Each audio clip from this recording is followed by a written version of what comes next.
ipakita natin sa buong mundo na ang Pilipino may kakayanan na magpahusay ng kabuhayan Pilipino.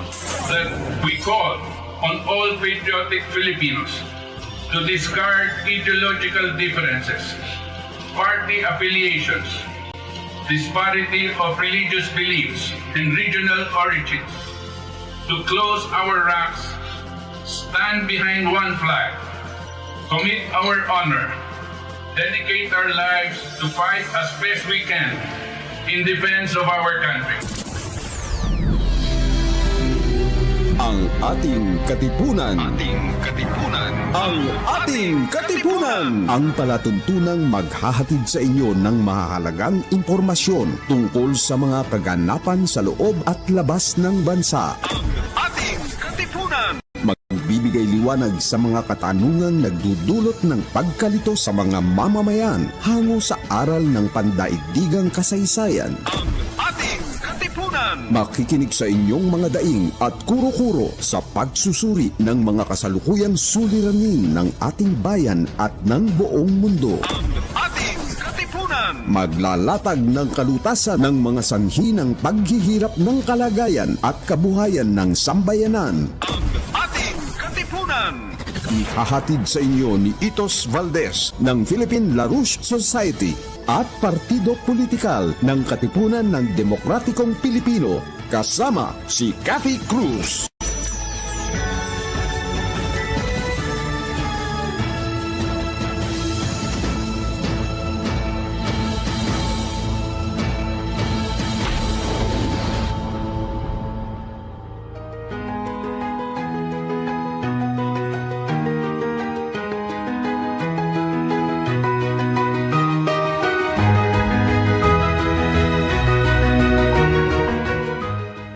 Sa hudyat, 2 minuto makalipas ang ikapito ng gabi. Philippine Standard Time, ngayon po ay araw ng Linggo, ika-23 ng Hunyo, 2024. It's Sunday evening tonight and June 23, 2024. Ang himpilang ito ay kasapi ng KBP, kapisanan ng mga broadcaster ng Pilipinas. Magandang gabi mga katipon sa Pilipinas at sa buong mundo. Ito po ang inyong katipon, Cathy Cruz, na inyo pong makakasama sa loob ng 2 oras. Kasama pa rin ang Pangulo ng Katipunan ng Demokratikong Pilipino, walang iba kundi si Itos Valdes. Magandang gabi sa iyo, Itos. Hello, Cathy. Good evening po sa mga tagapanood ng ating Katipunan. We're here again tonight, 7 to 9 p.m. Simulcast over RMN 558 and on Instagram, Twitter, YouTube, Rumble, and on Facebook. So all our channels are still active. Please like and subscribe to us to get the latest also. So good evening everybody tonight. Yes, thank you Itos. And of course, tonight ang pag-uusapan po natin ay the new international economic system or forever wars. Alin ang gusto ninyo? So mamili ka. Sabi nga ni General Luna, mamili kayo. Di ba Itos? Yes, actually we have a special guest tonight who will be joining us right in a bit. Our longtime colleague, mentor, friend, and ally, and fellow fighter for the new renaissance that we want to happen in the world. And I think it's perfect to have him here tonight. Mike Billington will be joining us in a bit to discuss the great and beautiful transformation the world is currently in now, and the bright future that we can look at if we choose to do so. But first, Kat, I wanted to discuss since we put out that video, no sumali kayo sa Schiller Institute na press con, di ba? Tapos nakapagtanong kayo ni Ver. That video of Scott Ritter, Colonel Wilkerson, at there's one more, Richard Black. Yes. They all answered the question regarding the Philippines, and it has been spread far and wide locally. Ang dami na nag-pick up ng news na yan all over the Philippines. From the mainstream media to the alternative media to the social media, bloggers, and continues to be spread all around, not even just the Philippines, but even around Asia. And particularly some outlets I saw in China, China news outlets.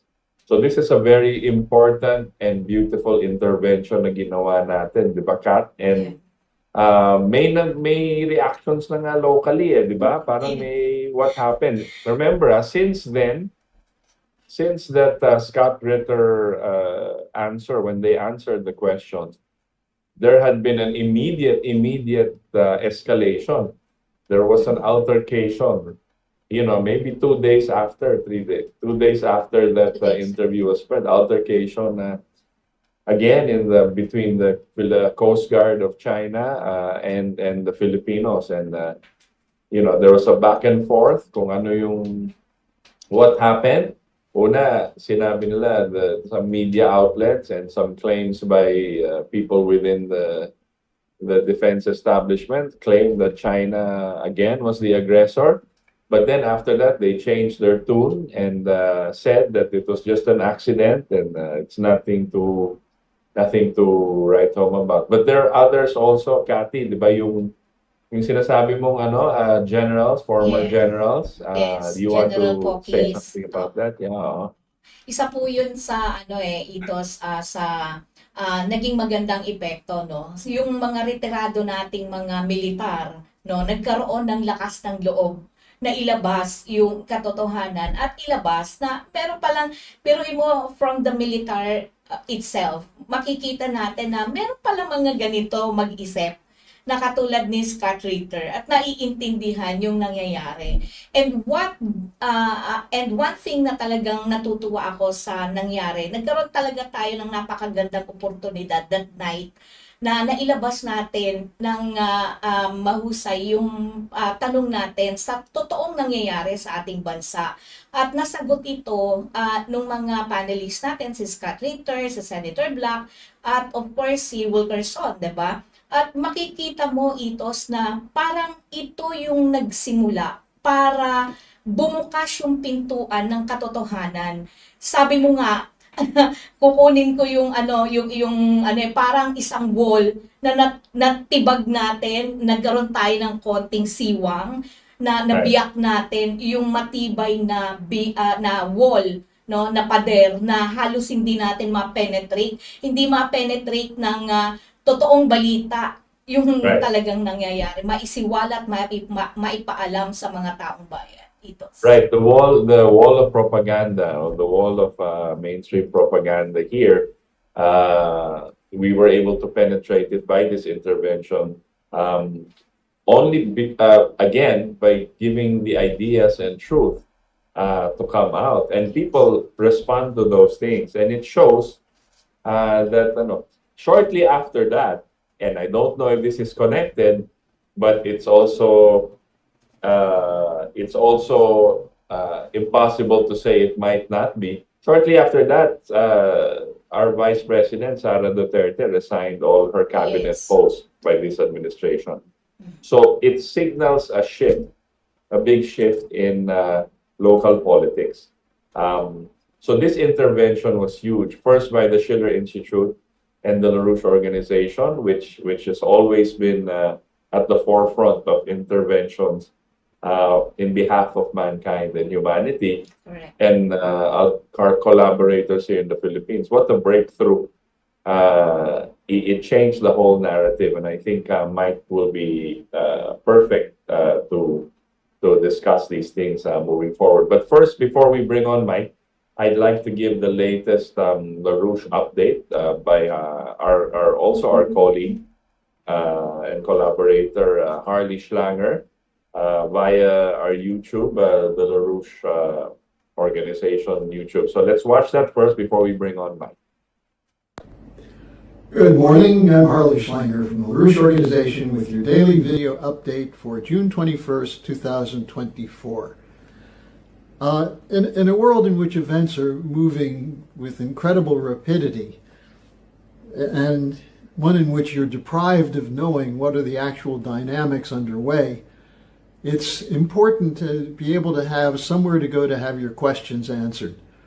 And for those of you who are new to the program, I try to use Fridays to take questions and comments to address the concerns that people have, especially as we live under a censorship dictatorship, which doesn't allow the truth to come out in the mainstream media. It doesn't always allow our stories to get out either, as many of you know, because there's a policy of the social media to censor views, and sometimes it's hard to find us.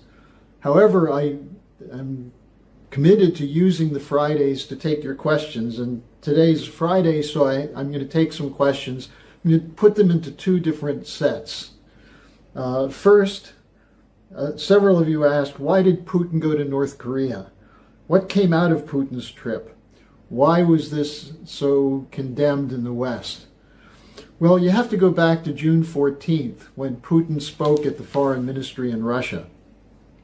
And what he did is review the whole circumstances behind the Ukraine war, how it's changed the strategic situation, and his proposal for achieving peace.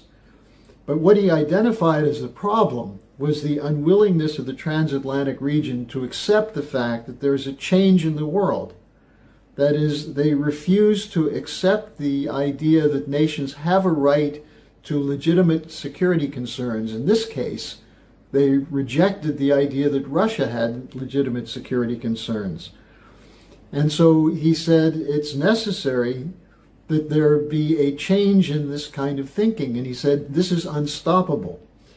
One aspect of this is the creation of a new Eurasian security architecture, which is based on addressing the interests of every nation.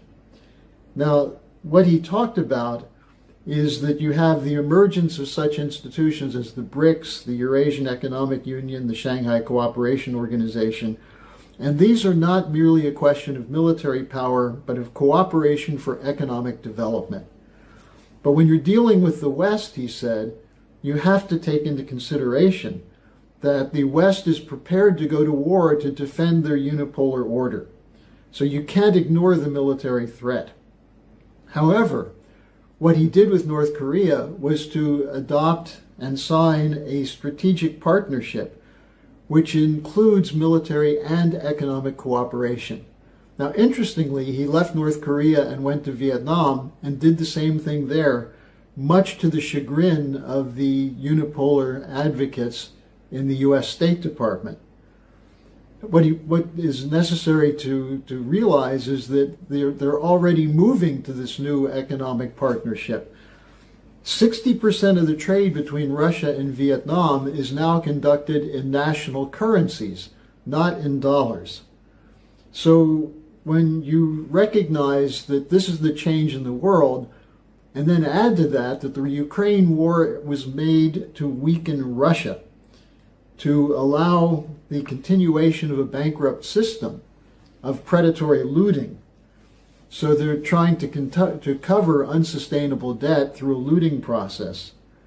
Well, this is what we've always warned about, that LaRouche talked about this for many, many years. One example of this was his creation of the idea of a triple curve as a device to understand what's happening. That is, you have monetary aggregates going up through the roof, you have financial aggregates that are even higher, and you need money to back it, which is the cause for inflation.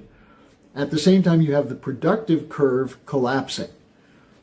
And this was an idea that LaRouche presented, which was picked up by some leading Russians, including Sergei Glaziev, who's a leading Russian economist.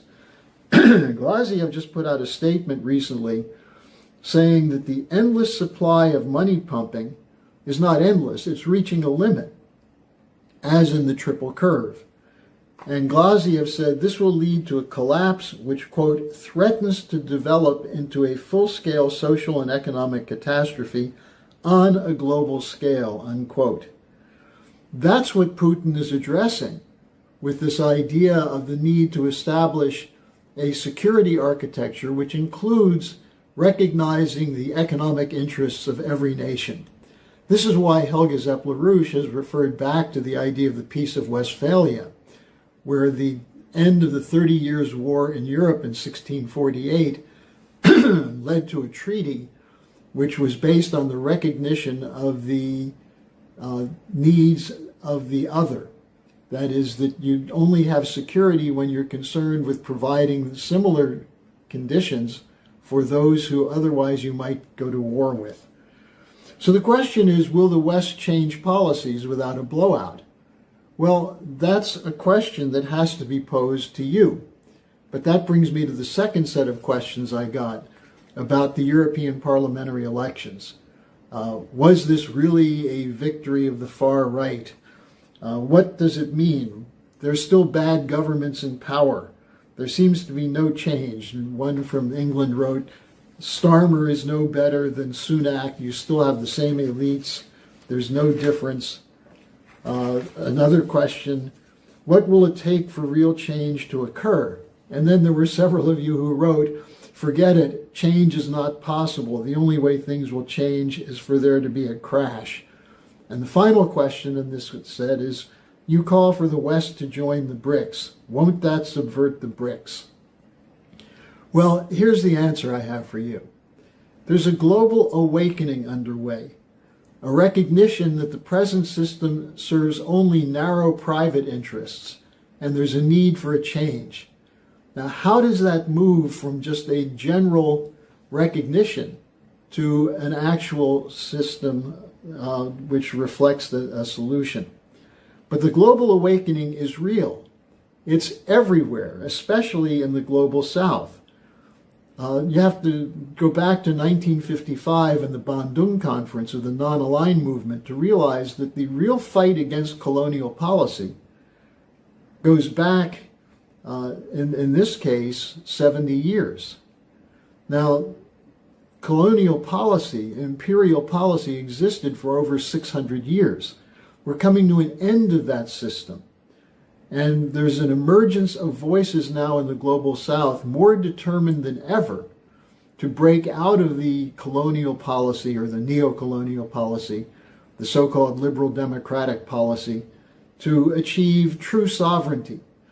And this is involved in the change in dynamic which Putin has been talking about, which is why it is that the U.S., despite all its blackmail and financial power, military power, is unable to get the world to accept its policy of an all-out war against Russia in defense of Israeli genocide in Palestine.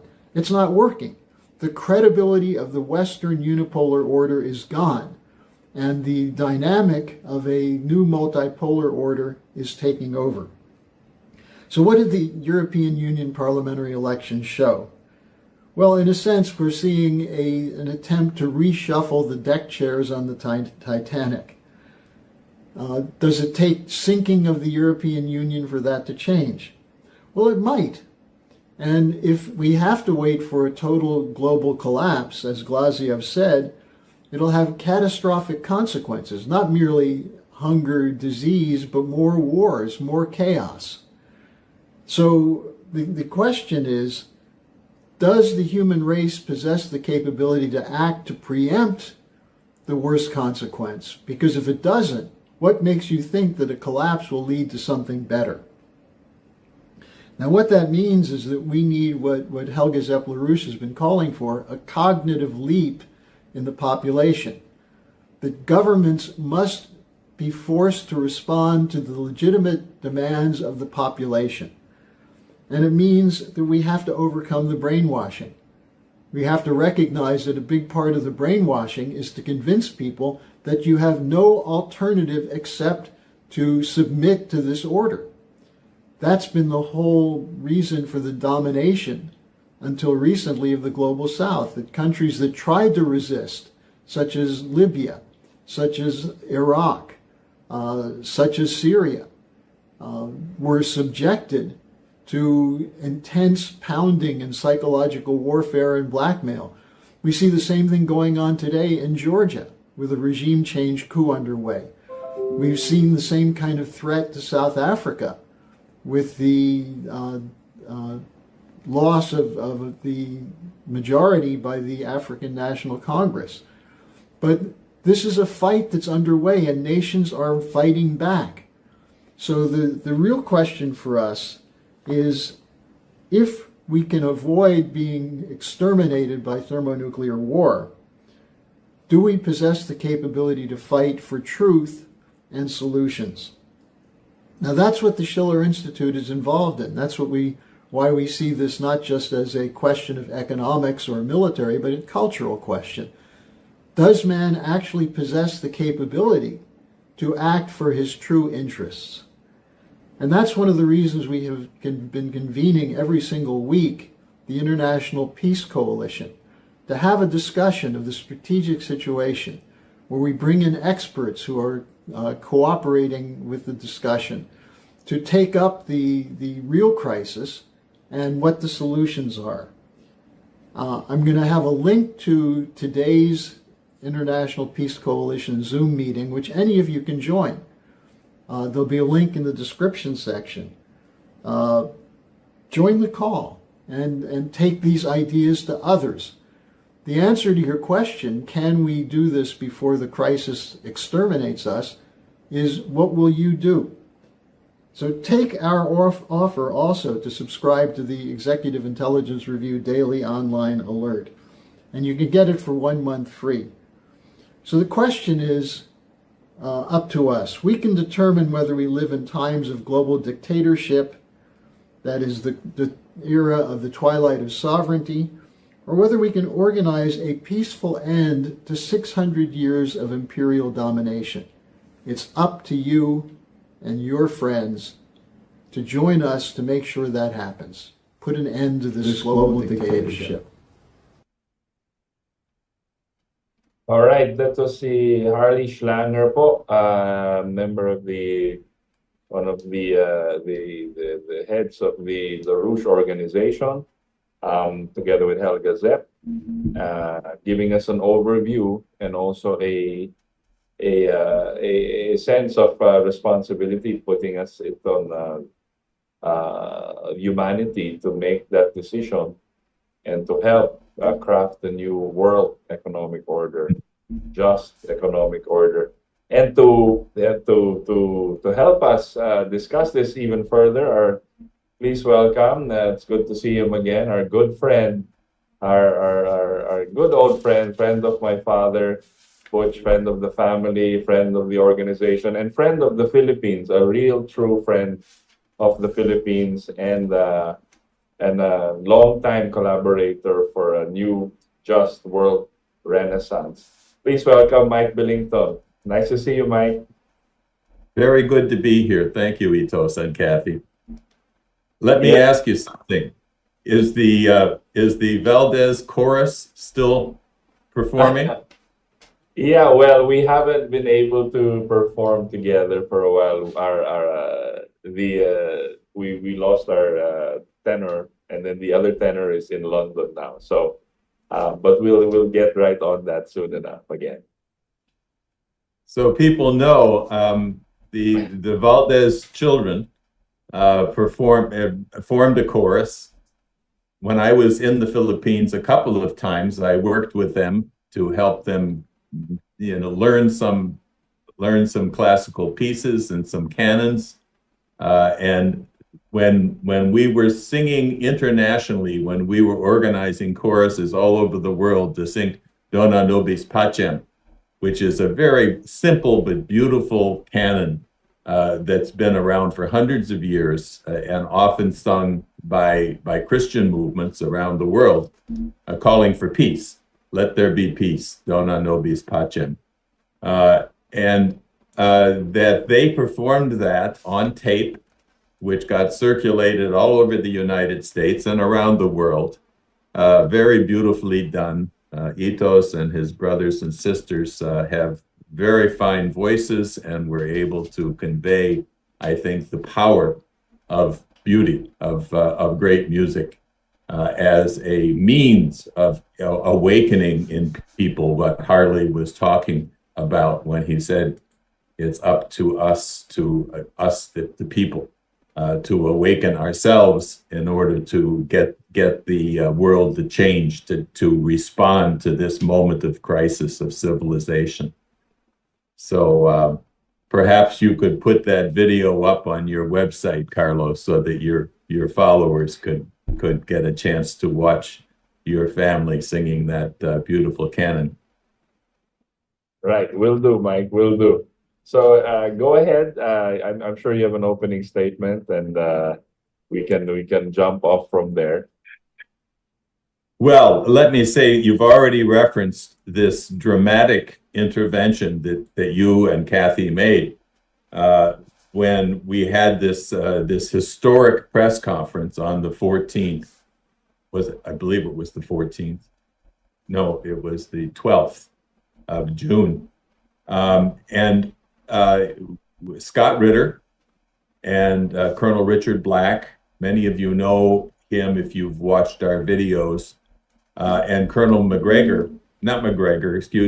Colonel Wilkerson, the former aide to Colin Powell, who during his time as the top aide to Defense Secretary Colin Powell was himself part of the effort that started the war against Iraq, that launched these horrible genocidal wars across the Middle East, and afterwards acknowledged that this was a horrible mistake on his part, that it was based on lies, as everybody now knows, based on the lie that there were weapons of mass destruction when there were none in Iraq, but that was the launching of the neoconservative policy of forcing the maintaining of the unipolar world, to make sure that no threats emerged, especially in the Middle East, where they recognized that the Middle East had been set up historically by the British, both in the creation of Israel as a cockpit of war, both in terms of maintaining constant, perpetual hatred and warfare between the Israelis and the Palestinians, but also as a means by which basically every country in the world was told, you have to take sides in this fight. You have to be on the side of the Israelis, or you have to be on the side of the Palestinians. It can only be one or the other. And in that way, basically using the Middle East crisis as a cockpit for war to maintain the battle against the Russians and the Chinese, and basically against the whole global South. So, of course, as you know, with the genocide taking place now in Gaza by the Israeli IDF, the whole world has recognized the horror of this policy from the US, because this would not be happening without the full backing from the US of the Israeli genocide against the Palestinians in Gaza. So that's now recognized, and as a result, the Israelis are very rapidly becoming hated by the world for what they're doing. And absolutely rejecting. And the U.S. is following suit. The idea that the Biden administration is directly, personally responsible for maintaining the arming of this genocide, providing the weapons being used for the slaughter of innocent civilians, so mostly women and children, has turned the stomach of most of the world's population. And the identity of the United States is declining just as rapidly as the identity of the Israelis in the worldview in the global South. So that is, of course, only one of the wars being fought right now. The war in Ukraine has reached a turning point, in the sense that it's clear to the world that Ukraine has lost that war. that the intention of the war was never Ukraine. The U.S. and the NATO forces that follow U.S. and British policy never gave a damn about the Ukrainian people. All their talk about defending democracy in Ukraine, people know that there's no democracy in Ukraine. You're not defending democracy. In fact, you may have seen that just this week, the U.S. officially changed its designation of the Azov Brigade, which is the foremost of the openly Nazi organizations, the organizations founded on the basis of Stepan Bandera, the collaborator of Hitler in Ukraine, whose policies are now glorified by the Zelensky government, by the openly supporting the neo-Nazi movement, wearing their swastikas. The U.S. has now declared that they've searched and investigated the Azov Brigade, and they've determined that there's no human rights being abridged by the Azov Brigade. So we no longer will deny them military support. And in fact, it was just revealed this morning that as long ago as December, the Azov Brigade was being trained by U.S. and Polish and other NATO forces, openly sponsored and supported and armed. This was back in December, so long before the U.S. officially declared that it was no longer denying weapons to the Azov Brigade. They were already involved in arming them, and basically the move to turn Ukraine into an outpost for the revival of fascism in Europe. And of course, the intent here is what they openly declared is to destroy Russia. They don't give a damn about the fact that tens of thousands of Ukrainians are being slaughtered in this effort, this war, which cannot be won. They're just cannon fodder in what they hope would be a destruction of Russia, being waged hand in hand with sanctions, a massive number of sanctions being imposed by the US and the British, and then imposed on the rest of Europe, which of course was destroying Europe. You have now in Germany, for instance, the once great industrial power of Europe is now a collapsing hulk, deindustrializing, energy prices completely out of control as a result of the US bombing of the Nord Stream pipeline that was bringing in cheap oil and gas from the Russians to Germany and to the rest of Europe. And instead, they're being forced to buy LNG from the US at I think, double the price or more than double. I don't know the actual percentage, but it's leading to the destruction of industry across Europe and especially in Germany. So, excuse me. So, I mean, essentially, we're in a situation where this Ukraine war is lost, and the danger is that the U.S. is so hysterically committed to maintaining its position as the world's only superpower, the phrase that they so proudly declared when the Soviet Union fell apart back in the early 1990s. People like Paul Wolfowitz and George Shultz, people who, of course, had a horrible record in the Philippines, which we could discuss if you'd like.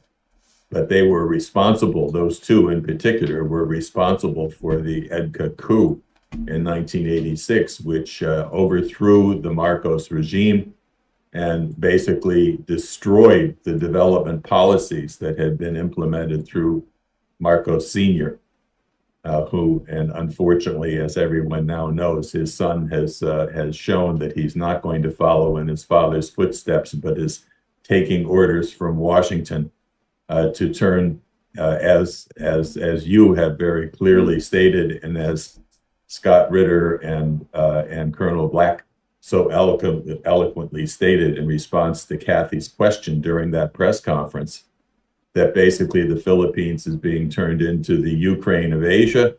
They're going to use it as a proxy war against Russia, against China, the way Ukraine is against Russia. And of course, this would not only mean a war in Asia and the decimation and destruction of the Philippines, but it would massively contribute to a new global war. That this would be an effort by a U.S. which is now a collapsing economy, morally collapsing, a degenerate nation, a nation with a culture which is based upon drugs and perversity and economic disintegration, and this is where things are heading if this is allowed to happen. So I'll end this opening statement by just again commending you and Cathy for that eloquent question that you provided to the press conference, and which led to Scott Ritter and Colonel Black and Colonel Wilkerson from their response, basically warning the Philippines that America is not their friend. The American government, or at least the government under this administration, is not their friend, but they will use the Philippines down to the last Filipino the way we're using Ukraine to the last Ukrainian to carry out the effort to destroy the BRICS and the Russia-China cooperation expressed by the BRICS, which is in fact mobilizing the entire world. And you have now 85% of the human race either directly working with the BRICS or following the BRICS ideas and choosing development and the Belt and Road rather than sanctions and war under the guiding hand of the City of London and Wall Street.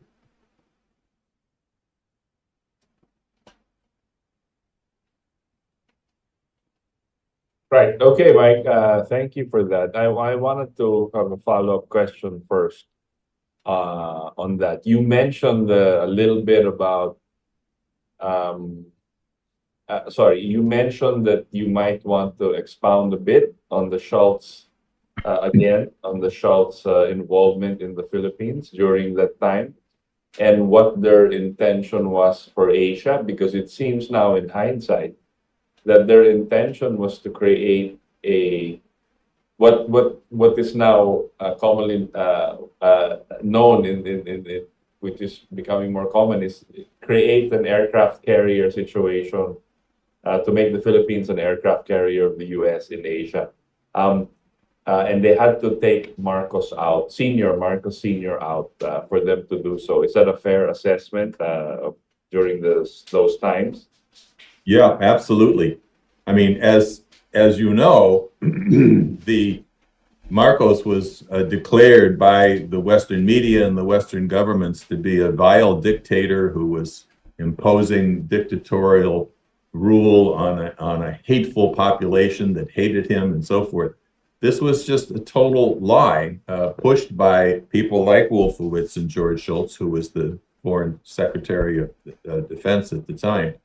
Foreign Secretary of State, and Wolfowitz is his deputy, and who were working with their assets within the Philippines to build up an opposition movement, the first color revolution. It was yellow, as you all know very well.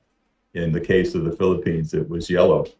But this was really, I mean, except for what they had done to Iran against the Iranian government earlier, this was the first of the so-called color revolutions, where the population was mobilized around phony human rights issues to undermine development. The truth of the Marcos regime, Marcos Sr., was that he had built up through his, I think it was called the 11 development programs, a massive development policy. It included nuclear power. It included food self-sufficiency with a Masagana 99 policy. It included building steel industries, transportation networks. At that point, the Philippines was admired across Asia, especially in Southeast Asia and the ASEAN countries, tremendously admired as the most developed country in the region. It was a model to be followed. They were Imelda Marcos built the Heart Institute, which was being used by people from across Asia who came to the Philippines for this excellent medical care. And that Ferdinand and Imelda were reestablishing very close ties with China, with Iran, with other countries that were at that point the beginning of the demonization taking place in Washington against these countries as part of their building the unipolar world centered in Wall Street and in the city of London. But this is what was attacked. The reason he was under attack was to stop the Philippines from emerging as a development center for all of Asia that would have undermined the control by the Western banking system over these countries, having free access to their raw materials, which were being literally stolen at fake prices, at manipulated international prices. And what you now see in South Korea, for instance, the kind of tremendous development that took place in South Korea under the Park government. I mean, this is what was happening in the Philippines at the time, and which was it was to be destroyed. And they put in a puppet government, which immediately shut down the nuclear power plant, shut down the food self-sufficiency program, shut down the building of a steel industry, and basically imposed an economic austerity and control policy over the country once Marcos had been gotten rid of. And it hasn't changed. I mean, the Philippines never recovered, really. I mean, there were efforts at recovery under AROP, briefly, not as powerfully, but, you know, this was an effort to begin putting together a new policy based more on the kind of development that you had under the original Marcos government. You certainly had Duterte try to do so with his development and his war on drugs.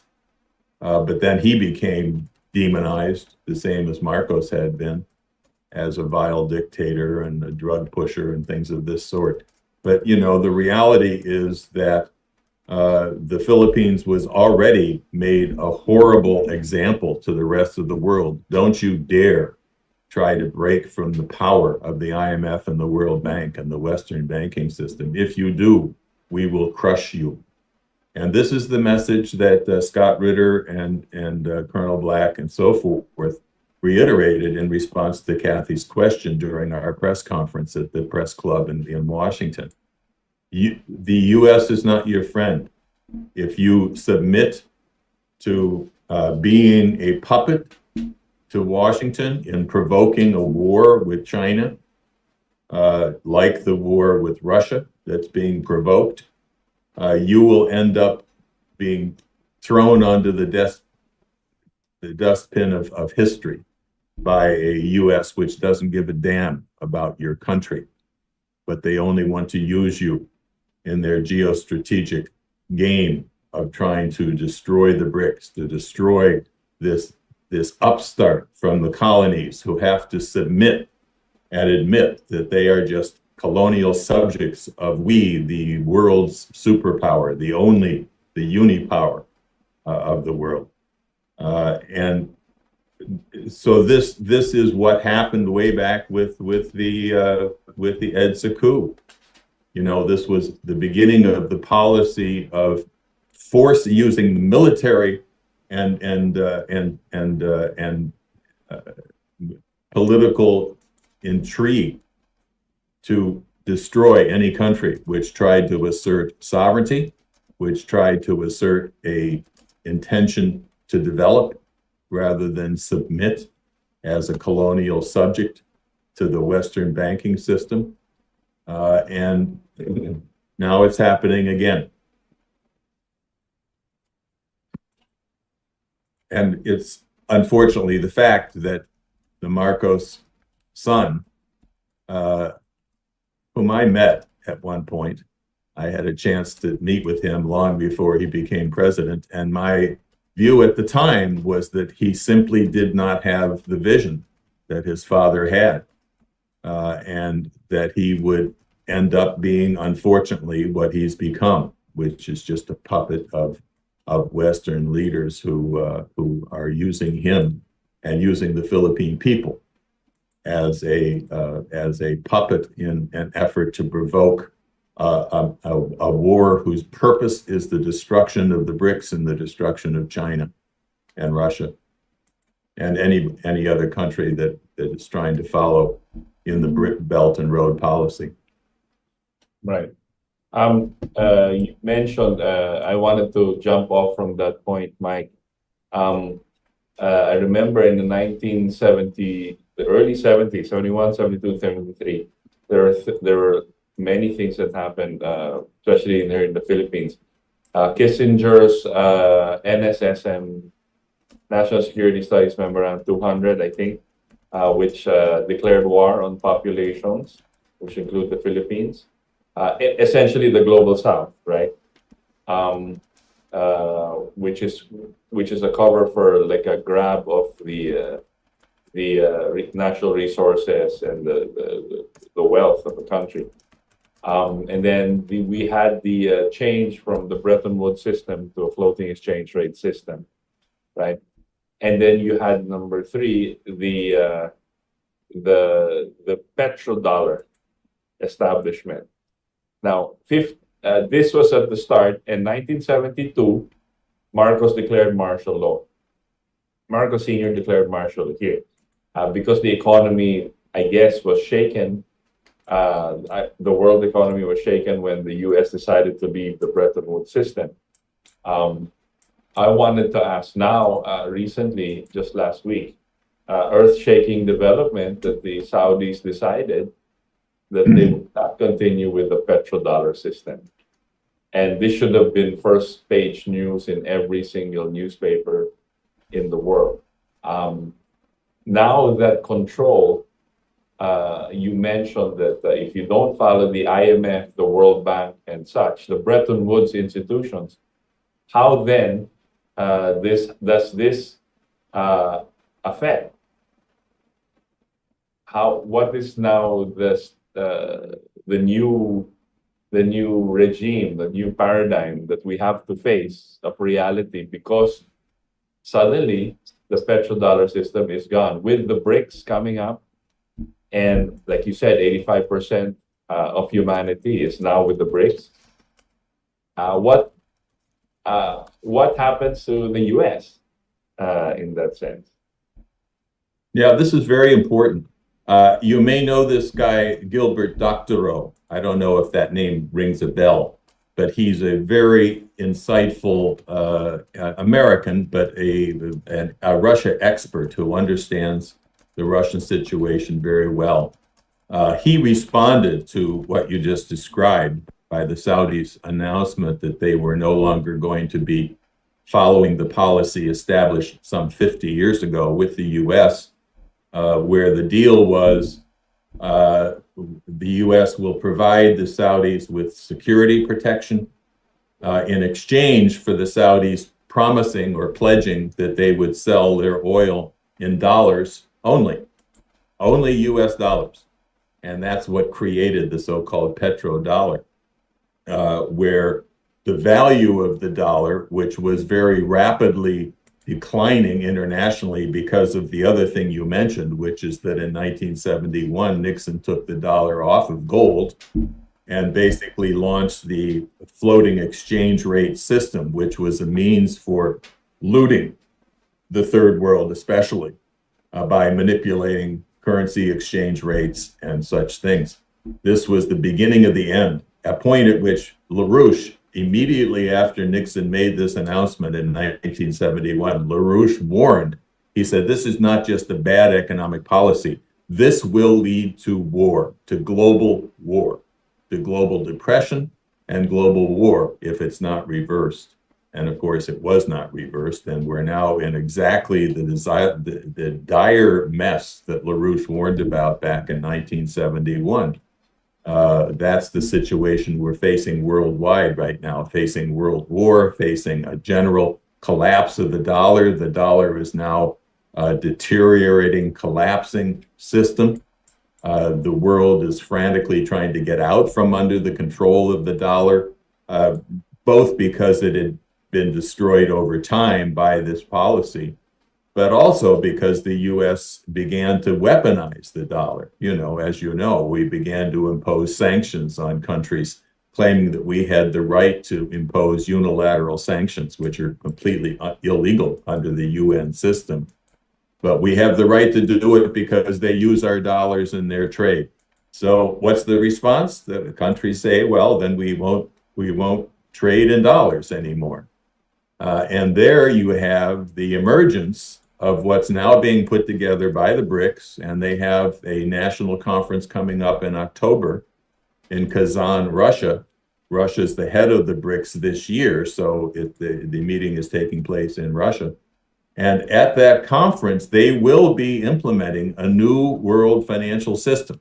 Now, we're not sure how far it's going to go in the first stage, but as you already mentioned, countries are trading in local currencies rather than dollars. They're trying to get out from under the dollar as fast as they possibly can, because they recognize, in the Saudis, for instance, and other countries that have large national pools of funds, sovereign funds, what they call sovereign funds, multi-billion, even hundreds of billions of dollars in funds that they've accumulated by selling their oil and so forth.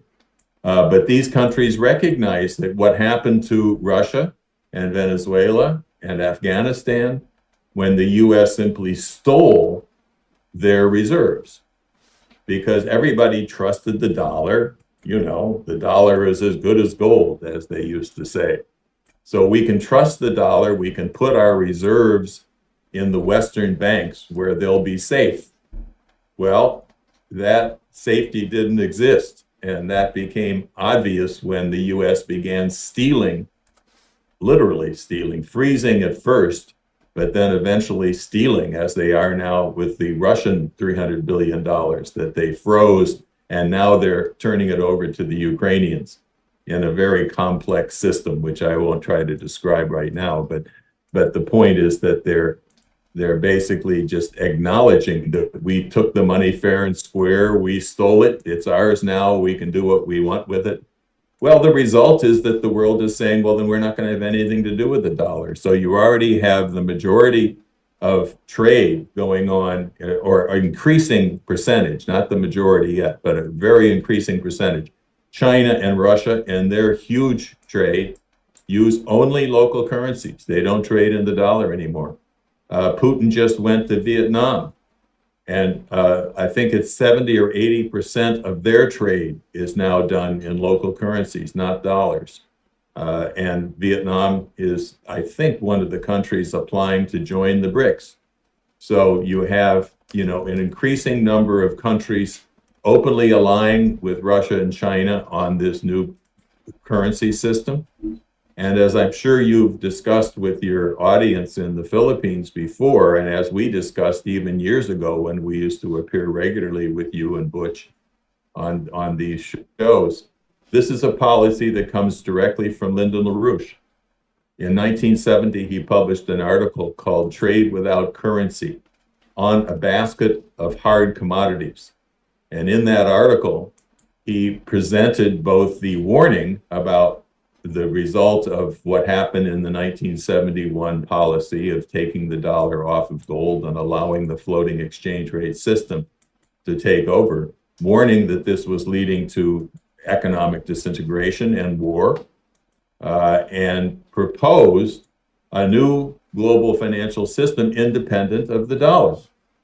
And the only way to do that, he said, was to have a trade system in which you used a trade currency, a currency developed only for trade. You don't try to replace the national currencies of sovereign countries, but those countries that wanted to participate in this global trade system would orient their trade to a policy of a trade currency whose value would be determined not by speculators on Wall Street or the City of London, but would be determined on a basket of commodities that would include gold, but it wasn't just a gold reserve system. It was a system in which the currencies of commodities such as gold and oil and gas and steel and other commodities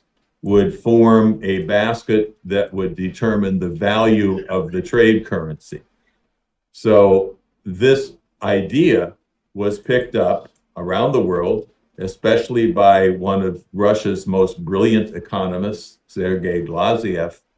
And if you don't know the name Glaziev, I suggest you jot it down and keep it in mind, because you will increasingly hear more and more about Glaziev as this year passes on, as the BRICS have their meeting in October. Glaziev had tremendous admiration for LaRouche. On LaRouche's birthday, 100th birthday, or what would have been his 100th birthday, he had died a few years before.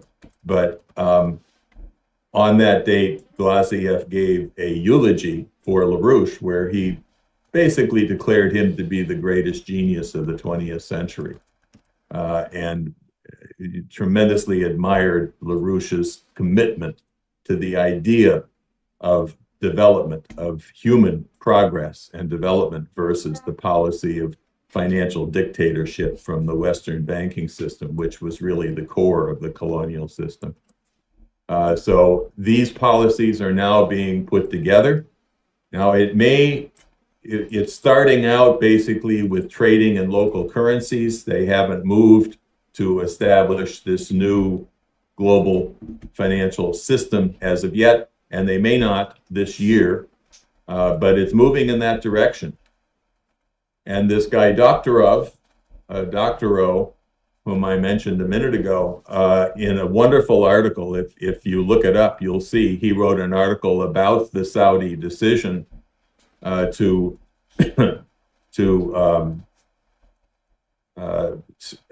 break from the agreement to sell their oil in dollars only, that this marked the death knell of the dollar. That's basically what Doctorow said. And he referred back to the 1971 policy of Nixon to take the dollar off of gold, and that this was sort of this is the next step in the disintegration of the all-powerful dollar system, because it marks the most economically powerful member, and the Saudi Arabia's may or may not be a member of the BRICS. They had announced they would be a member of the BRICS, but they actually held back from implementing that policy. And right now, it's not 100% clear whether they're in or not. They did send their representative to a foreign ministers meeting of the BRICS recently in Russia. But the reason for that, and we could go into that if you wish, but the reason for that is that the Saudis were being massively pressured by the U.S., by this Biden administration, this degenerate, mentally deranged Biden administration. They were being pressured to break from the BRICS, to instead sign a new deal with Israel, and in that way solidify basically the agreement of the world to the genocide taking place by the IDF against the Palestinians, which now might expand into a full-scale war with Lebanon against the Hezbollah. That's what's liable to break out any day now. But the Saudis have obviously refused that. They've said, we will work with Israel, but only if there's a Palestinian state. And that's not something Bibi Netanyahu is going to do. Now, maybe Bibi Netanyahu is not long for his position as the Gauleiter of Israel. We'll have to see. But that's a situation which the Saudis have broken from by their declaration that they're not going to follow this dictatorship of subservience to the U.S. dollar. So this could lead very rapidly to a further disintegration of this dollar-based system, which is really the core of the colonial policy of the West, is their ability to use the dollar, to weaponize the dollar through sanctions, through wars, and so forth. So that's what's been unleashed. Mike, to follow up on that, does it mean that the central banking system of the world is now in effect rendered inutile, or because are we looking at a return to national banking maybe?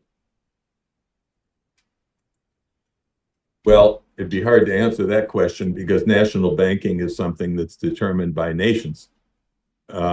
This is something that LaRouche has long advocated, that we go back to the Hamiltonian system, where a country has not a central bank, not a bank run by private banks that control the flow of currency and so forth. This is a British system, but by a national banking system that, like Hamilton first established, and that was followed up by John Quincy Adams and others in the U.S. But that national banking system, which was the basis upon which America established itself as a leading global industrial power, is a credit policy. It's not a monetary policy. Money, as LaRouche liked to say, money is stupid. Money doesn't know anything. It's what you do with credit that determines the value of an economy and the value of its currency, not how much you can make, how much you can profit, especially by trading in currencies themselves, treating the currency itself as a commodity, which is a means of looting, of speculation. And this comes down to the issue of speculation versus investment. And the national banking policy that you're referring to is a investment policy rather than a rather than a monetary policy. The idea is to use the power of government to direct the nation's credit into long-term investments in science and technology and education and health and the general welfare. This is, of course, straight out of the U.S. Constitution and the Declaration of Independence, the idea of the general welfare of the population being the purpose of government, not the creating the wealth for the central bankers, but rather the investment in the long-term growth and development through science and technology and education of the citizens of the nation. This is what national banking was meant to be. Now that was sacrificed, and the U.S. lost its national banking, and we were returned to a British system of central banking, which is really what Wall Street represents. Wall Street doesn't represent the American banking system, it represents the British banking system. And it was the takeover of Wall Street by the British banking interests during the Great Depression and around that era that the U.S. got turned into basically a puppet to the British Empire. And a lot of people like to say, well, the British Empire is gone now, it's the American Empire. And there's, you can understand why people would say that, but it's not really true. The point is that the British Empire is still the center of the world financial empire of the West. It's still the city of London and the banks of the UK, which control the world financial system, using the US both as their financial Gauleiter but also as the dumb giant to use for their colonial wars.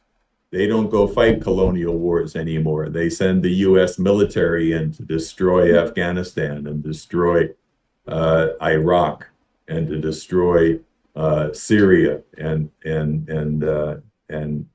Libya and so forth. So I mean, this is the world we're living in.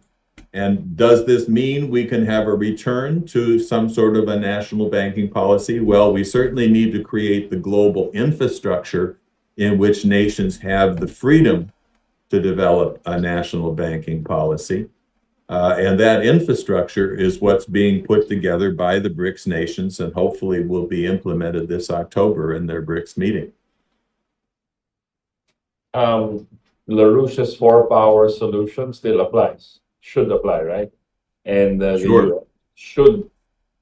do you see, I mean, is there any scenario you have an upcoming elections, assuming the elections push through in the US with everything that's happening, but so you have the leading on the polls is President Trump, and if Biden's able to run, I don't see. My comment is I don't see a return to the central bank, the petrodollar system.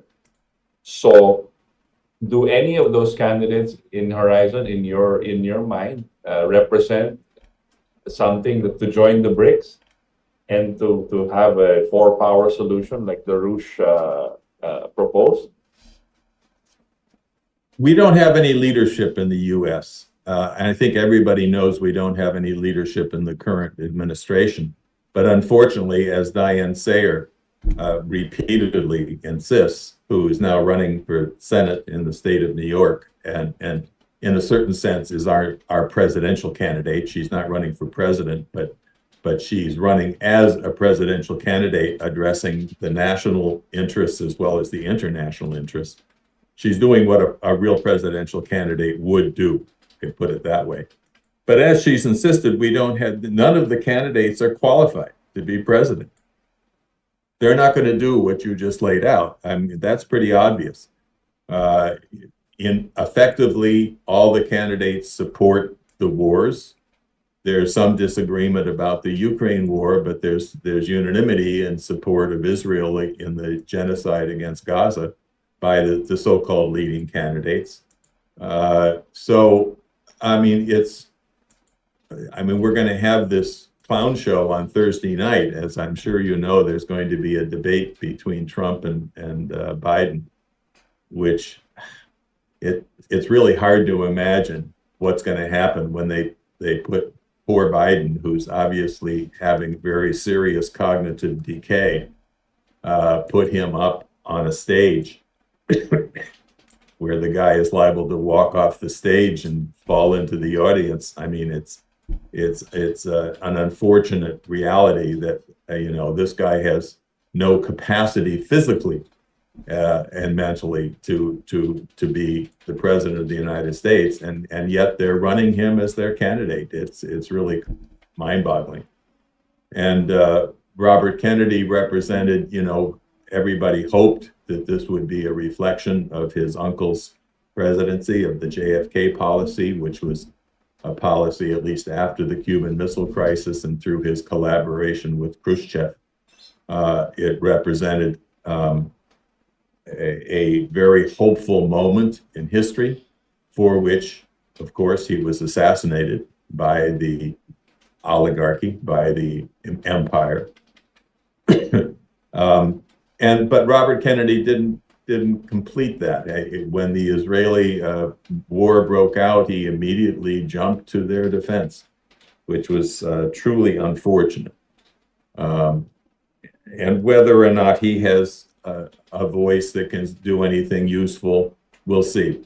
Trump is, his problem was that when he was president before, he had no political machine. He was never in politics. He was a businessman, an investor in real estate.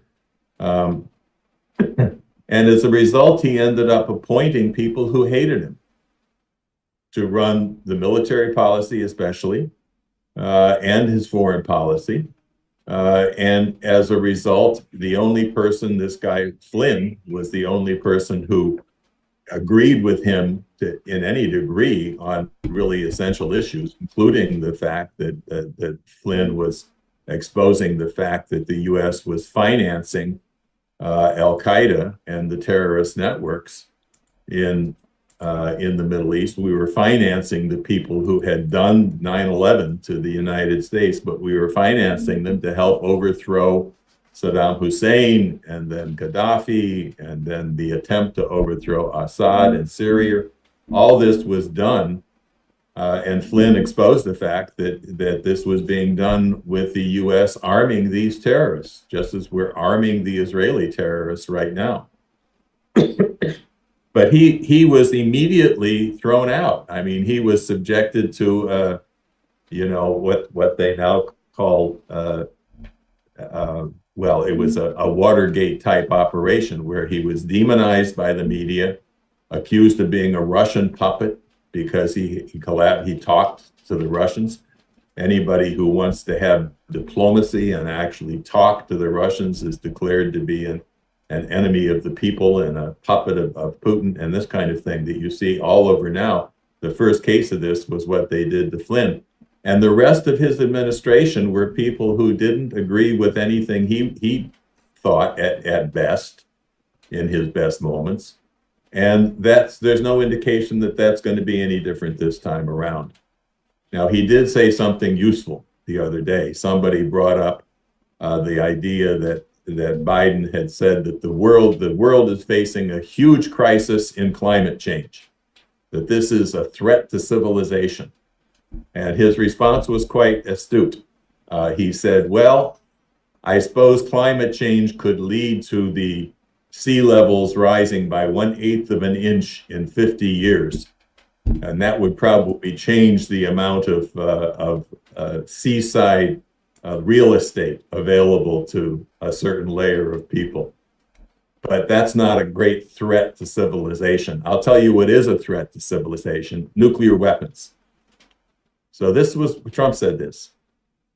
He didn't elaborate. He didn't point out that we're dealing here with a nuclear policy openly being developed in the West in preparation for a first strike against the Russians. And if I'm sure you've discussed this in your program before, but in the last couple of months, the U.S.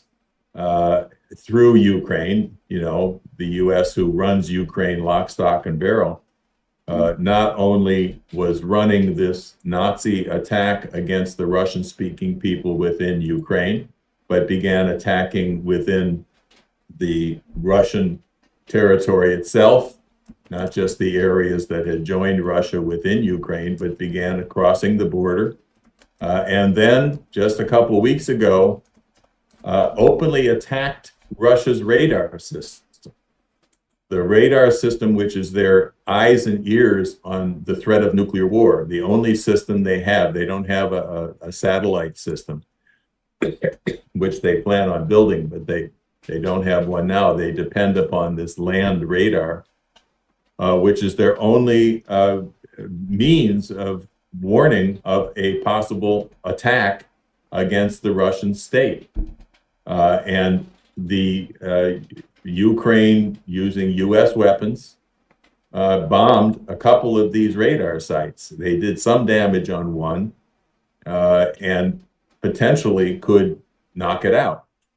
And this is, if you look at this from the Russian point of view, if you put yourself in Russia's position, here's the U.S. sending F-16s into Ukraine, which are nuclear-capable bombers, deploying missiles in Romania and Bulgaria, which can easily attack Moscow as quickly as the weapons could have attacked the U.S. from Cuba when we had the Cuban Missile Crisis. And and then they start taking out their early warning system. So what do they see? They say they're preparing for a first strike against Russia. This is what we see being done. And they warned that they're aware and that they are, let me remind you, Putin said over and over again, let me remind you that we are a major nuclear power. We have a nuclear doctrine, which is defensive in nature. But if we see our country, our nation, the existence of the Federation, the Russian Federation, is threatened, then we have the right to use our nuclear weapons. This then was called saber rattling, and the Russians are planning nuclear war. Well, the point is they see the West preparing a first strike where the Russians know that the strategic thinkers in the West have this false idea that we have the capacity to take out a counterstrike of the Russians. We can knock out their ability to respond to an attack, which is not true. I mean, they have submarines, they have means of responding.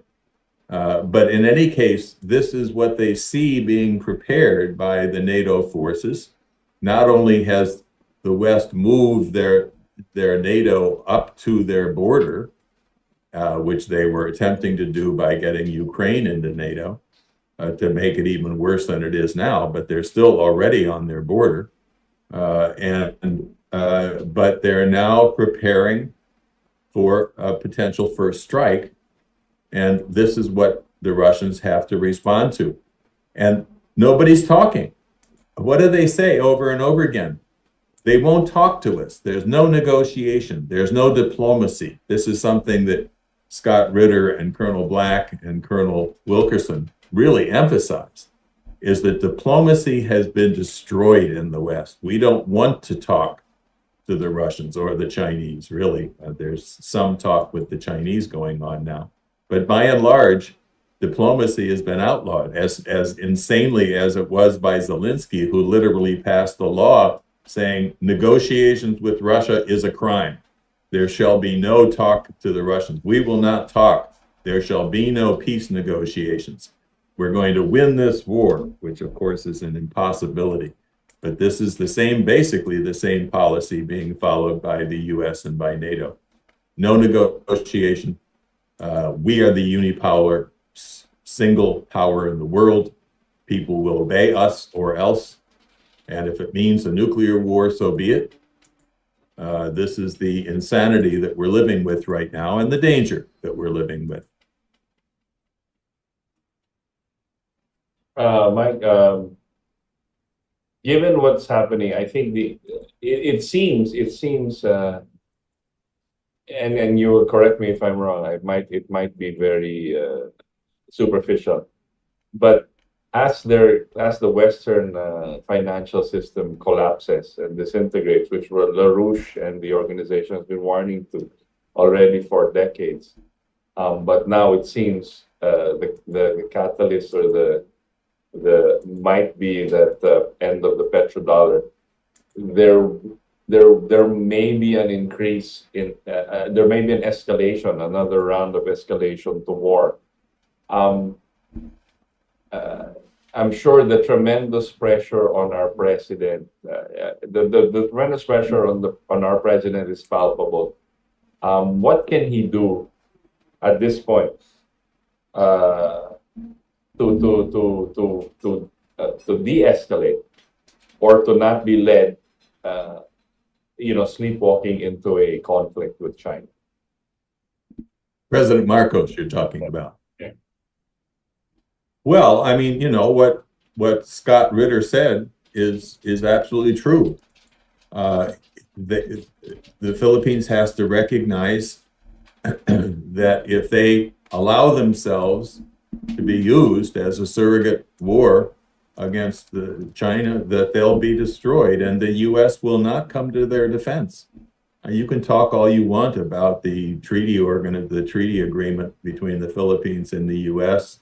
with the U.S. assuring that they'll defend them. And as I'm sure you know, our leaders over the last couple of years have been saying, any attack on a Philippine ship anywhere in the South China Sea or anywhere in the world we will consider to be an attack that falls under our treaty agreement.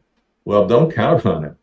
The U.S. is not going to move in and defend the Philippines in this situation, except in the same way that they're, quote, defending Ukraine.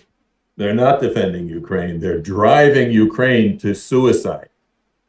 And they will drive the Philippines to suicide if there's a war.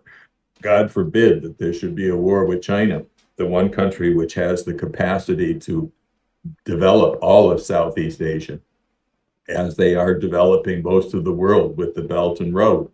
You know, this is the one country in the world which is countering the IMF World Bank policy, which basically says the only money that we're going to give you is money to refinance your debts at higher interest rates, and you do what we say. The Chinese are coming in like America used to come in and say, what do you need to become a modern country? What kind of infrastructure do you need? You can use our model, where we built the greatest infrastructure boom in the history of the human race over a very short period of time, 30 or 40 years. We built, what, 55,000 kilometers of high-speed rail, nuclear power plants. They're building a couple of fusion reactors, massive ports, bridges, basic infrastructure. What's the result? The result is 8 million people lifted out of poverty. 800 million. Let me correct myself.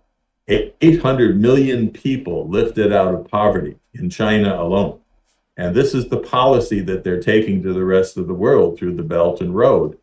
It's a policy that Marcos his father was developing before he was thrown out in the color revolution run by Schultz and Wolfowitz and Colonel and Cardinal Sin and his allies. This is what they're doing now on a global scale, which is why they're hated. This is why they're hated by the so-called West, which is that they're taking away, and they say this, that they're trying to take away our world leadership, say the spokespeople for the neoconservatives. Well, they are trying to take away their global leadership. That's true. It doesn't mean they want to rule the world. They don't have any interest in ruling the world, but they are offering development rather than economic austerity and subservience to a colonial system. They're basically saying, what infrastructure do you need to become an industrial country? How can we end the colonial era once and for all that we've been living under for 500 to 600 years by actually turning the African and Asian and South American countries into modern industrial nations with modern trade, with modern ports, with modern transportation, with industry. These are the policies being followed by the Belt and Road and that are being increasingly adopted by the BRICS through the New Development Bank, their banking system, which has had a slow start, but which is now run by Dilma Rousseff, the former president of Brazil, who's had a long meeting with Putin at the recent St. Petersburg meeting, that the New Development Bank has the potential of actually being what the IMF and the World Bank claimed they were, which was banks whose purpose was the development of the third world, not the further indebting of the third world and the debt collection operation of the City of London and Wall Street, but a development bank to actually bring about that kind of development that leads to the transformation of former colonies into modern industrial nations. So that's okay. So that's what the Philippines has to do. I mean, are they going to do it? Is this government going to do it? I would be interested in hearing what you think of the intention is of Sara Duterte for resigning her cabinet positions. Do you think this means there's going to be a revolt against the Marcos policy? Yeah, I think that's already implied. And the many sectors are positioning her as the opposition. Although personally, we have yet to hear her views on certain topics and certain issues, especially the more important ones, such as this. So it's a wait and see, but she has a following, and she has a very strong base, which is circles around her father also. But in terms of and so she has that, and she's demonstrated in the past that she's willing to work with China and the rest. So she's not sort of dragged into this intramurals and the narrative that they're saying about the West Philippine Sea versus the China Sea. So it's a wait and see for us in terms of Sarah and what she wants to do. And we're open as long as the right principles are applied. And if it were up to us, we'd apply to BRICS tomorrow. If we had any say in the matter, we would apply as a member of BRICS tomorrow. Yes. And work as we like to reference what LaRouche said, the Titanic has struck the iceberg long ago, and it's time to realize that we should go into the lifeboats. There's a question from Ver regarding this, and I want to add to it. His question was about nuclear war, and it seems incredulous that there are people who will want to destroy civilization as we know it. And I want to add to that Ver's question about is it a real possibility that Russia will actually use, if provoked, will actually use nuclear weapons? And are there still factions within the U.S. military and the war hawks around them that think they can win a nuclear conflict, a full-scale nuclear conflict, and why? Yes, there are. They're so far confined to a few total lunatics in the Congress and a few other spokesmen here and there who quite openly say we should start a nuclear war. We can win it. That level of insanity has not become policy as of yet. But as we can see, the idea that we cannot lose our role as the unipower lords of the universe, what they sometimes call the essential country. I think Biden uses that term. We're the necessary country. We are the power which keeps the world safe for democracy. This is when he's using this wild thing about democracy versus autocracy. The world is no longer the free world versus communism as it was under the old communist regimes. So we have to use the word democracy versus autocracy against, China and Russia and the other autocratic countries. This is the passage, the phrase that's used for brainwashing people, for getting people to accept the idea that we have to put aside diplomacy. Diplomacy is old-fashioned. We need to declare our lordship over the world and prepare for war. But there's no question but that they're preparing for war. Vucic, the head of Serbia, actually said he thinks there's going to be a war in 3 to 5 months in Europe. That's how close we are. You have leaders of NATO saying we have to prepare, leaders of Germany saying we have to prepare our nation for war within a few years at most. And that means building munitions on our border, but it also means preparing our hospitals for dealing with casualties. I mean, this is the level of sickness where all that's required is to do exactly what Putin proposed in his June 14th speech. Negotiate, sit down, let's work out a deal like we worked out in March and April of 2022, right? I'm sure you know this story. You know, soon after the special military operation began, when the Russians moved into Ukraine, the Ukrainians were willing to negotiate, and there were negotiations that took place first in Belarus and then in Ankara in Turkey. And they came to an agreement. They had a signed or an initial agreement to basically grant.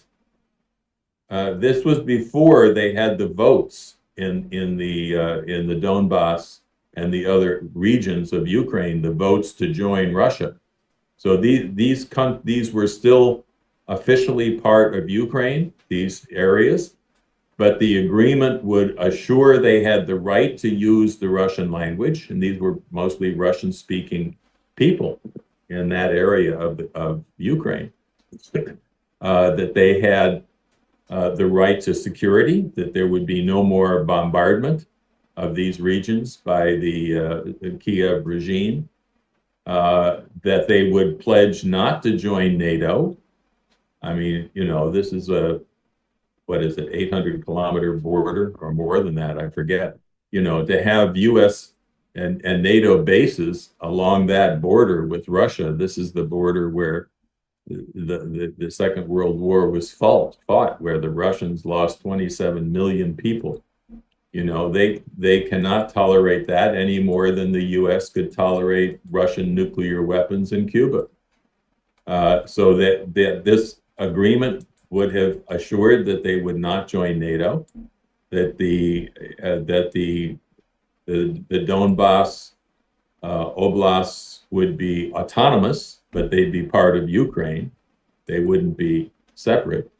So that was an agreement that both sides agreed to. It was a difficult negotiation, but at that point, the leaders in Ukraine recognized that they better not have a war that killed everybody. But unfortunately, as you know, the famous story, Boris Johnson, Bojo, hopped on a plane and flew into Kiev and said, no, you're not going to sign any deal. We need a war. We need you to keep fighting to the last Ukrainian to help decrease Russia's power. And they gave in. So as a result, how many tens of thousands, hundreds of thousands of Ukrainians have died? The infrastructure of the country has been destroyed.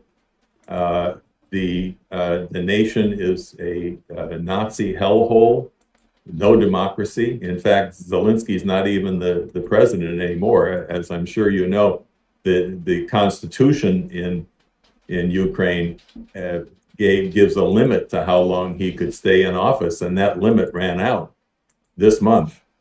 And as a result, he's officially not even the president anymore. So, I mean, the situation is a drastic one. And basically, Putin said, let's use that as the basis for a negotiation, for diplomacy, and let's end this war. But there's no one to talk to, because not only will Ukraine not talk, or at least not publicly, not officially, but nobody in the West will talk. There's no negotiation going on. Biden never met with Putin, never talked to Putin since this war began. Blinken has nothing to do with Lavrov or with anybody. There's no negotiation. Diplomacy is a thing of the past. The superpower doesn't need diplomacy. The superpower imposes its will. And that means mass death. And if it means we're threatened with losing our role as the world's essential government as the unipolar world, we'll go to war. If it's a nuclear war, it'll be a nuclear war. That's the insanity of the leadership that we're dealing with. And the reason, as Harley said in his statement that you played at the beginning, said it's up to the population to stand up.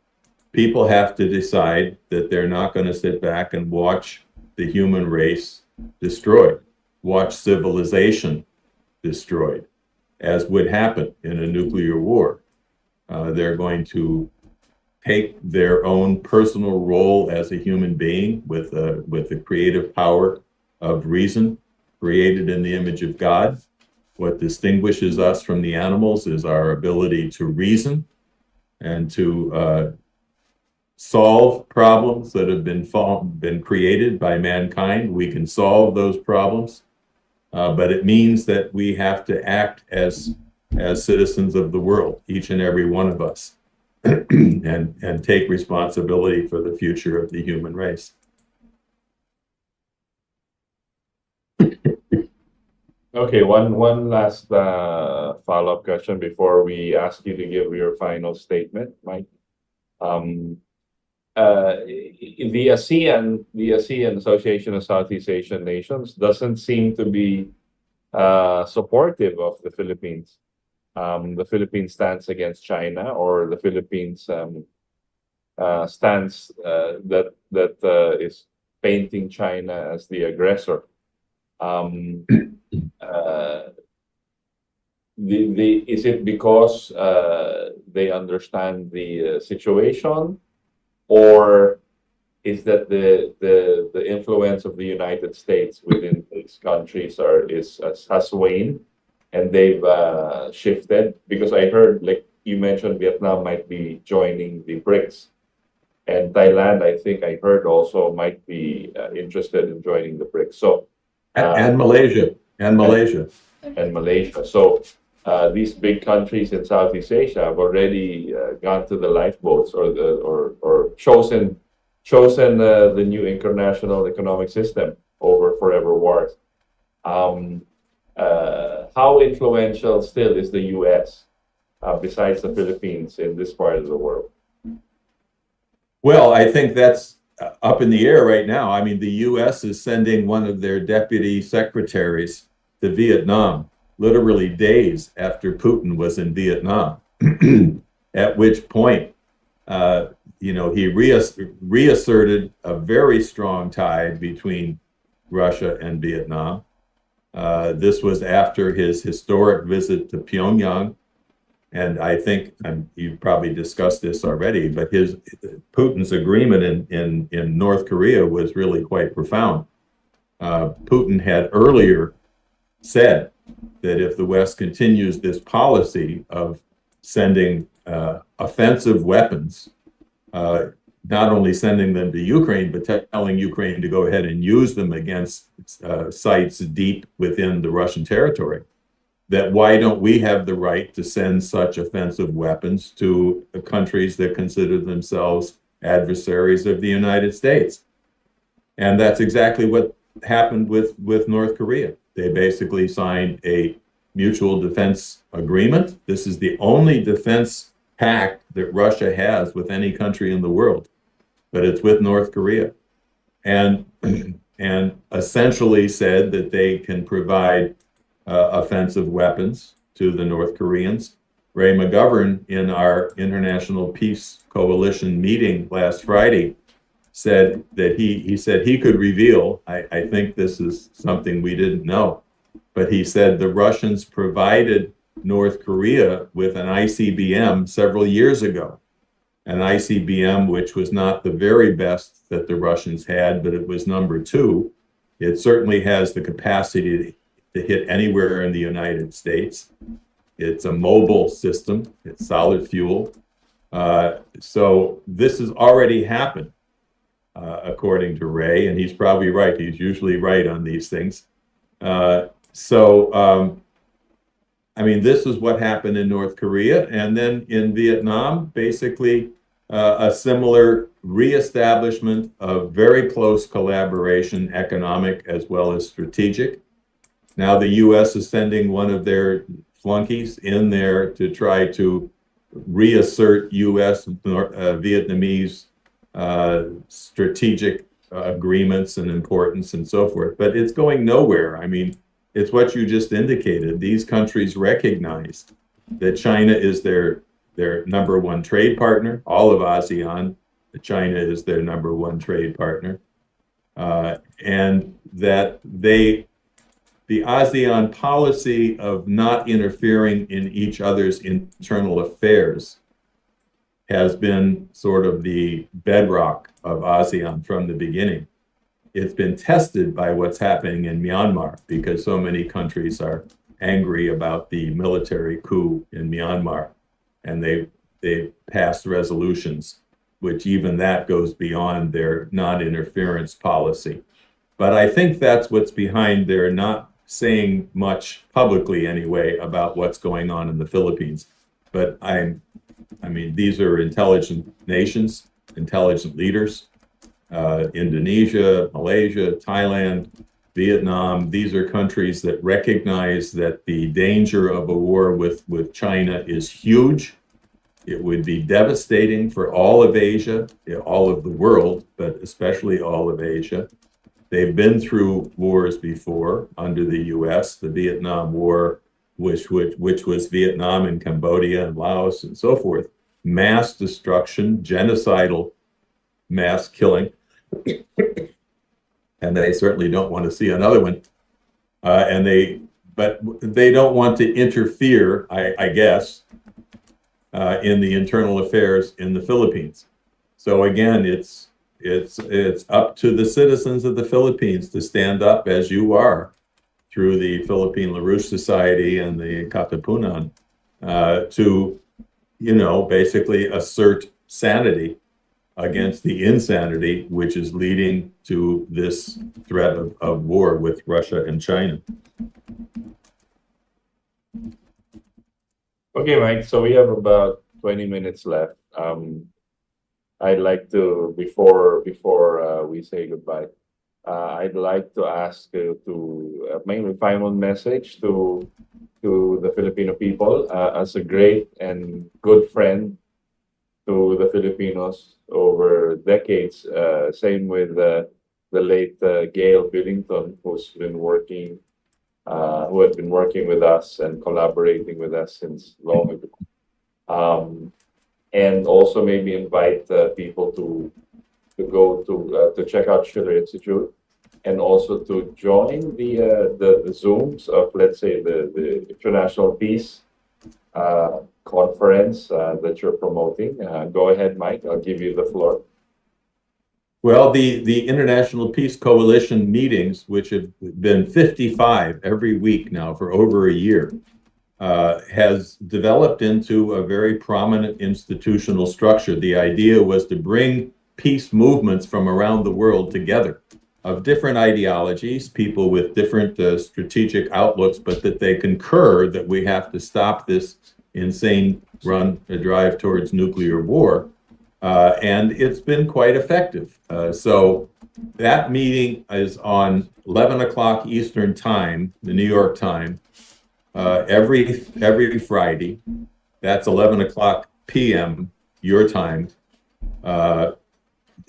on Friday night, which is late, but it's usually goes for an hour and a half or so. So it's not so late that you can't stay up. And I encourage people to get on board. I'll send you the link. Well, I guess you get the link already, right? You get it from us. You can send it out to the people watching this program on your chat. But I do encourage people to join us. This is especially given that you have the important role that the Philippines has been thrust into now as a result of this push for war with China. And the dramatic intervention that you yourselves made with Cathy's question at the press conference, which led to these very powerful responses. So as on a personal note, I will thank you for thanking Gail, my late wife, who was one of the people who, you know, helped establish our very close relationship with the Philippines, and which I followed up as much as I could, several visits to your late and beloved father, Butch, and to your continuing work in that policy, in that spokesman for the LaRouche movement within the Philippines, and for your own national interests.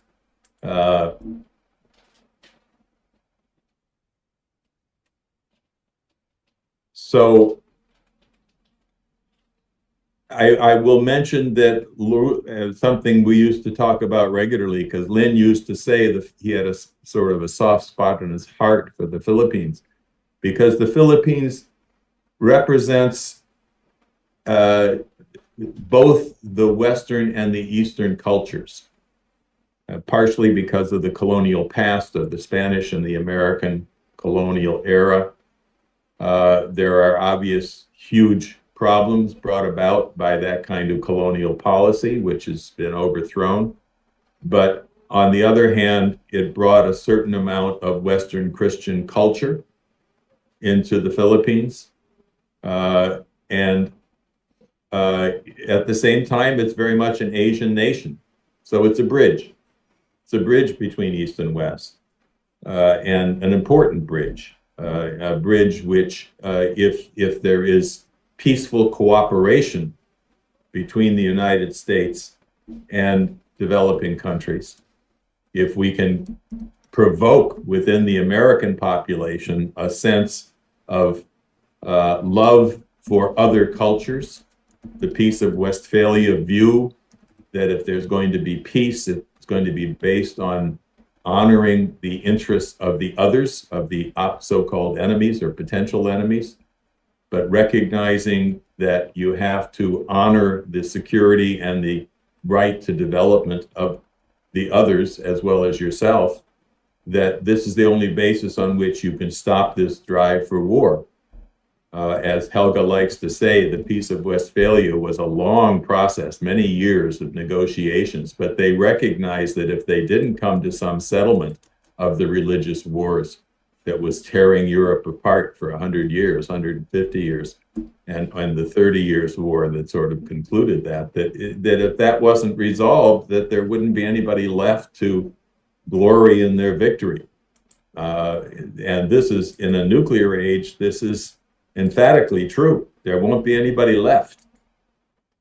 So we have to come to this peace. We have to come to an agreement which depends upon mobilizing people to act like human beings, to act as they're created in the image of God. That these are issues that are within our power to resolve as human beings, and that we have to do it. Each and every one of us has to take that responsibility ourselves. So this is the importance of the historic U.S.-Philippines relations and the LaRouche movement's special relationship with those of you in the Philippines who have built up this idea of the Philippine LaRouche movement. So I thank you very much. Very good to have been on again after years, and in memory of Butch and Gail and others who have gone before us. Let us continue this task. Wow. Well, thank you very much, Mike. It's nice to see you and nice to hear from you again, your voice. And we thank you for being a constant friend of the Philippines. Besides a personal friend of the family and of the movement, and on behalf of Bear and Cathy, thank you very much for joining us. We'll have you back again soon. Lots of things happening in the world.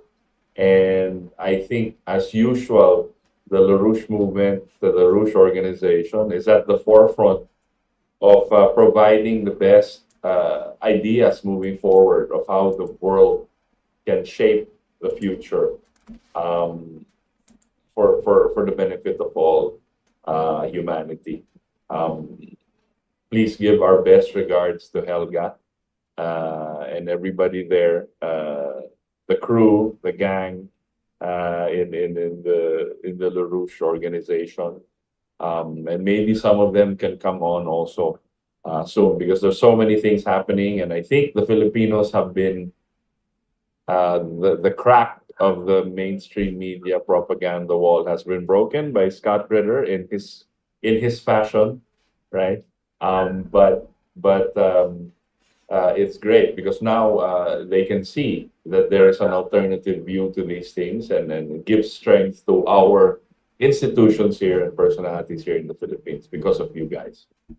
It'd be good if you could get Diane Sayer on your program. Well, She's running as an independent candidate. She's very close to Scott Ritter. She was one of the people who helped recruit Scott to our efforts. And it would be very good to have her and Jose Vega, who's running for Congress in New York State, along with Diane's candidate for Senate. But they're very much international candidates. So they, I think, have a big impact on Filipinos hearing what they're doing in the U.S. Sure, we'll get on that, and I very much love to have them on and get their thoughts and meet the Filipinos, so the Filipinos can meet them as well.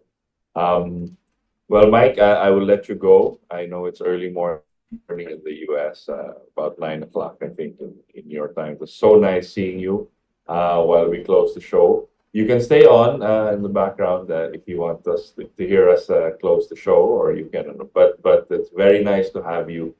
And Cathy, Ver, and I are very privileged to still have you around, and then remind us of what we should be doing for our mission in the world.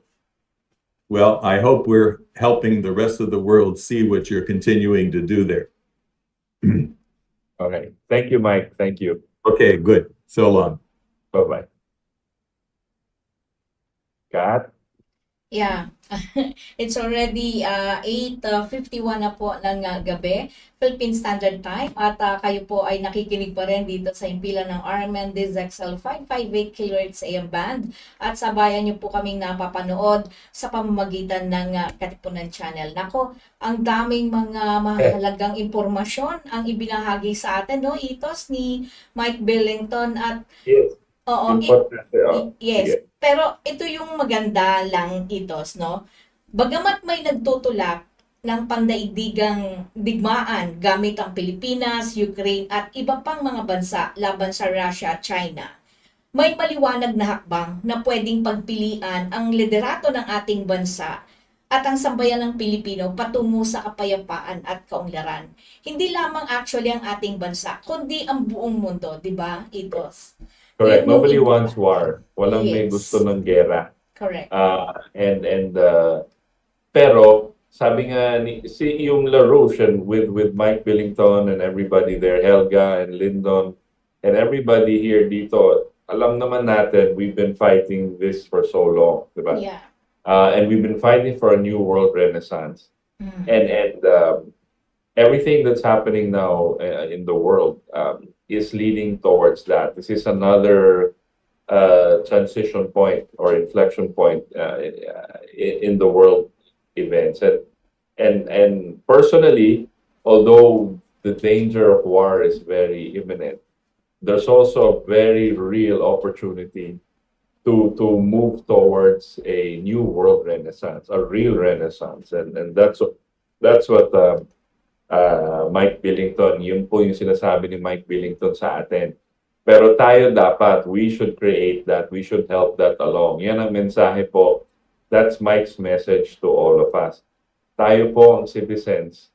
We as citizens must take on the responsibility to help our country change and to help our country be set in the right direction. Hindi po responsibilidad lang ng mga liderato natin. We have to convince our leadership that this is the path we want. This is what we reject. We reject war. We reject non-development. We reject the culture of death. And let's choose life, and let's choose new world renaissance. Let's get out of Plato's cave. Yeah. And inform everybody. Show them what the source of the real light is or knowledge is. So that's Yun po yung kailangan natin gawin. Yun yung mensahe. So for those who didn't catch, because syempre, Mike, it's English, and you can watch the show again. And next week we will delve down into this, and Cathy and I will drill down into what Mike was telling us, and aside also from Harley, and we will try to invite more prominent international opinion makers, and from the LaRouche movement and otherwise, just to shed light and to give the Philippines a broader perspective of that there is a group out there, there are groups out there that represent humanity and do not and reject the notion that there will be forever wars. Diba, Kat? Correct. You're right, Itos. At talagang mag-isip-isip na po tayo, sambayan ng Pilipino. Sabi nga ni Scott Ritter, wake up, Filipino people. Grow up daw. We should grow up. Grow up, wake up. Parang awa nyo na, hindi po maganda ang kahihinatnan, hindi lang po ng bansang Pilipinas, kundi ng buong mundo, sakaling mangyari ang isang nuclear war. At pinakita na po namin yan dito sa himpilan na to. Dito po mismo sa Katipunan Channel. At makikita nyo, mag-isip-isip po kayo. Baka akala nyo, laro po itong nangyayari. Hindi po ito laro. Kaya makinig po kayo. So, with that, Itos, maraming salamat. Talagang very fruitful ang ating pinagtalakayan ngayon with Mike Billington. Thank you, Itos. With that, tayo ay 2 minuto na lang mga nalalabi, at sa pangalan po ng Katipunan ng palatuntunan ito, at sa pamunuan po ng Radio Mindanao Network, DZXL at Katipunan Channel, lalo na po sa magagaling na transmitter engineers and technicians, mga broadcast technicians po natin sa loob at labas ng himpilan po ng DZXL, kay Ver Chibido, maraming salamat, kay Engineer Dominador Abogado, kila Valentin Velasica, kay Ray Albesa, of course, kay Erwin Makatangay, kay Cecilio Valencio, kay Alex Abilon Sr., kay Chris Narvaez Jr., at syempre kay Daniel Fagonilo, at kay Richard Ramirez. Maraming salamat sa pag-alalay niyo sa amin, at 10 ng pamunuan po ng RMN DZXL. Maraming salamat po. Kami po ay pansamantalang nagpapaalam at nagpapasalamat na sinamahan ninyo kami, ang Hora de Peligro ng ating bayan at ng buong mundo. Hanggang sa linggo po muli mga katipon, alas 7 hanggang alas 9 ng gabi. Magandang gabi po sa inyong lahat. Inyong napakinggan si Itos Valdes kasama si Cathy Cruz at iba pang katipon na nakilahok sa talakayan. Ating Katipunan. Samahang muli si Itos Valdes sa susunod na linggo alas 7 hanggang alas 9 ng gabi sa himpilan ng RMN DZXL 558 kHz AM band at social media accounts ng Partido KDP. Ating Katipunan.